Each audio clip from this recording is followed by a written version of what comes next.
Nusantara menyimpan kisah peradaban kuno yang menjadi gerbang masuknya Islam. Inilah kisah Kerajaan Perlak, kerajaan Islam tertua di Asia Tenggara. Perlak berlokasi strategis di pesisir timur Sumatera, kini dikenal sebagai Perlak. Jauh sebelum Samudra Pasai, Perlak sudah berdiri pada tahun 840 Masehi. Ini adalah fondasi penting bagi sejarah Islam Indonesia. Awalnya, Perlak adalah pelabuhan yang ramai dikunjungi pedagang dari Arab, Persia, dan Gujarat. Pada tahun 173H, rombongan ulama pertama datang membawa misi dakwah. Nama Perlak sendiri diambil dari jenis kayu yang sangat berharga di wilayah tersebut. Proses penyebaran Islam berlangsung secara damai, melalui akulturasi dan pernikahan. Sultan Alauddin Sayyid Maulana Abdul Aziz Shah adalah pendiri Kerajaan Perlak. Beliau adalah keturunan Sayyid dari Hadramaut, Yaman. Perlak segera menjadi pusat pengajaran agama, menyebarkan mazhab Syafi'i. Kerajaan ini diperintah oleh 19 sultan, yang sebagian besar berasal dari garis keturunan Sayyid. Pemerintahan Perlak menerapkan sistem monarki Islam. Perlak juga dikenal sebagai pelopor penerapan hukum syariah. Kerajaan ini berada di rute penting perdagangan lada dan rempah-rempah global. Kapal-kapal dagang dari Tiongkok, India, dan Nusantara berlabuh di sini.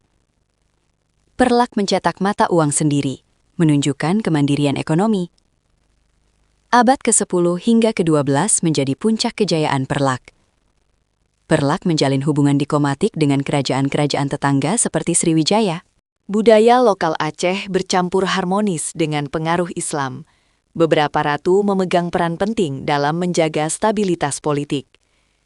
Namun sejarah Perlak juga diwarnai konflik internal antar keluarga kerajaan.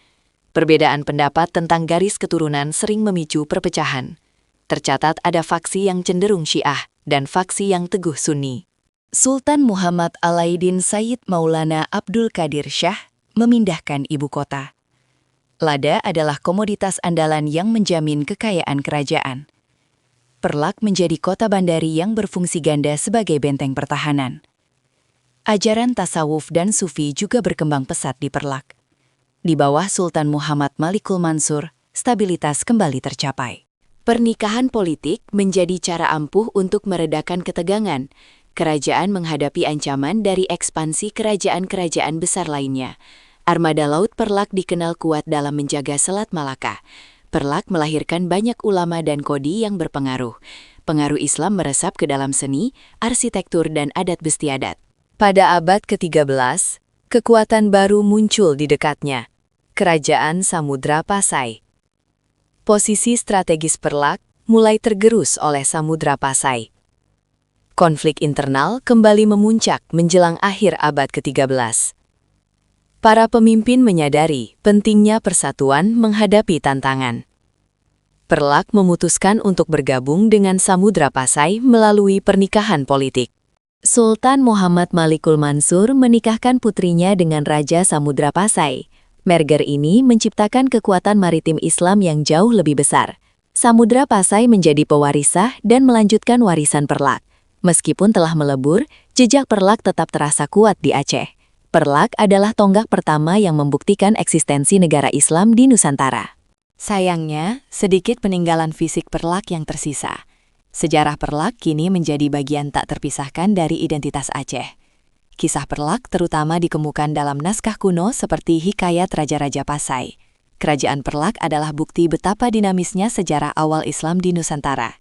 Jangan lupakan warisan besar ini. Jika video ini bermanfaat, bantu dukung dengan like, share, dan subscribe, supaya kami bisa terus menghadirkan konten menarik lainnya.